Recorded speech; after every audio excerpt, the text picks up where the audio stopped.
ഹർമ്മങ്ങളും വലിയ വാഹനങ്ങളും നല്ല വസ്ത്രങ്ങളും കൊണ്ട് പടച്ചവൻ ഈ കാസർഗോഡ് ജില്ലക്കാരെ അള്ളാഹു അനുഗ്രഹിച്ചപ്പോ പടച്ചവനെ മതിമറന്നു പോകുന്ന ഒരു സമൂഹമാണ് നമ്മുടെ മുമ്പിലുള്ളത്. നമ്മുടെ ഈ തൊട്ടടുത്ത പ്രദേശത്ത് നടക്കുന്ന സ്കൂളില് ആലോചിച്ചു നോക്കണം പ്രിയപ്പെട്ടവരെ.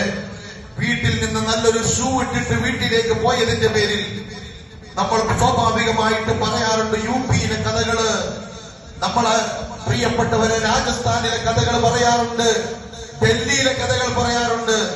നമ്മുടെ മൂക്കിന്റെ മുറ്റത്താണ് നല്ലൊരു ഷൂ ധരിച്ചതിന്റെ പേരിൽ ഈ സമുദായത്തിൽപ്പെട്ട മുസ്ലിം കുട്ടി ഒരു കുട്ടിയെ ചാവാളിപ്പട്ടിയെ തല്ലുന്നത് പോലെ തല്ലുന്ന ദയനീയമായ രംഗം നിങ്ങൾ വീഡിയോയിൽ കണ്ടിട്ടുണ്ടെങ്കിൽ ഈ സമൂഹത്തിന്റെ പോക്കെങ്ങോട്ടാണ്? എന്തിനാണ് മക്കളെ സ്കൂളിലേക്ക് അയക്കുന്നത്? ലക്ഷങ്ങൾ മുടക്കിയിട്ട് മക്കളെ വളർത്തിയെടുത്തിട്ട് സംസ്കാരം പഠിക്കാൻ കഴിയുന്നില്ല. എന്തിനു മക്കളെ വളർത്തുന്നു? സ്വന്തം കുടുംബത്തിൽ ഈ സമുദായത്തിലെ അൽ മുസ്ലിം അവൽ മുസ്ലിം, ഒരു മുസ്ലിം മറ്റൊരു മുസ്ലിമിന്റെ സഹോദരനാണെന്ന് പഠിപ്പിക്കേണ്ട ഈ സമൂഹത്തിലെ ഒരു കുട്ടിയെ എല്ലാവരും കൂടി അടിച്ചിട്ട് മാനസികമായിട്ട് തളർത്തിയിട്ടുണ്ടെങ്കിൽ നെഞ്ചത്ത് കൈവച്ചുകൊണ്ട് ചിന്തിക്കണം പ്രിയപ്പെട്ട രക്ഷിതാക്കളെ.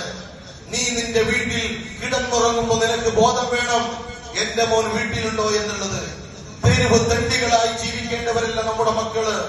സക്കറാത്തിന്റെ ഹാര വലിക്കുമ്പോ ഈ സമൂഹത്തിലെ ചില ചെറുപ്പക്കാര് അവർ മദ്യത്തിന്റെയും മയക്കിന്റെയും കഞ്ചാവിന്റെയും ലഹരികളുടെ അടിമകളായി ഏതെങ്കിലും പീഡികത്തിനിടയിൽ സ്വർഗീയ ലോകത്തിന്റെ സ്വപ്നം കണ്ടുകൊണ്ടിരിക്കുമ്പോൾ തന്റെ ചുണ്ടിലേക്ക് ഭക്ഷണം വെച്ചുകൊണ്ട് തന്നെ വളർത്തിയ പ്രിയപ്പെട്ട മാതാവ് അല്ലെങ്കിൽ പ്രിയപ്പെട്ട പിതാവ് സക്കറാത്ത് വലിക്കുമ്പോ ആ ബാപ്പയുടെ ചാരത്ത് നിന്നുകൊണ്ട് സ്നേഹത്തോടു കൂടെ രണ്ടു തുള്ളി കണ്ണുനീര് പൊടിക്കാൻ കഴിയാത്ത ഭൂമിക്ക് ഭാരമായി മാറുന്ന മക്കളുണ്ടായിട്ട് എന്ത് ഫലമാണ്? അതുകൊണ്ടാണ് ഞാൻ പറഞ്ഞത്, ഇസ്രായേൽ ജനതയെ പോലും ബനു ഇസ്രായേലിനെ പോലും നെഞ്ചിപ്പിക്കുന്ന രൂപത്തിലാണ് ഇന്ന് മുസ്ലിം സമൂഹത്തിൽ പലരും വളർന്നുകൊണ്ടിരിക്കുന്നത്. അതുകൊണ്ട് പ്രിയപ്പെട്ട രക്ഷിതാവേ, ജാഗ്രത പാലിക്കണം. നമ്മൾ ജാഗ്രത പാലിച്ചേ പറ്റൂ. അതുകൊണ്ട് ഈ പരിശുദ്ധമായ മുഹറം മാസം അല്ലാഹു സുബ്ഹാനഹു വ തആല ഒരുപാട് ചരിത്രങ്ങൾ പഠിപ്പിച്ച മാസമാണ് ഈ മുഹറം മാസം.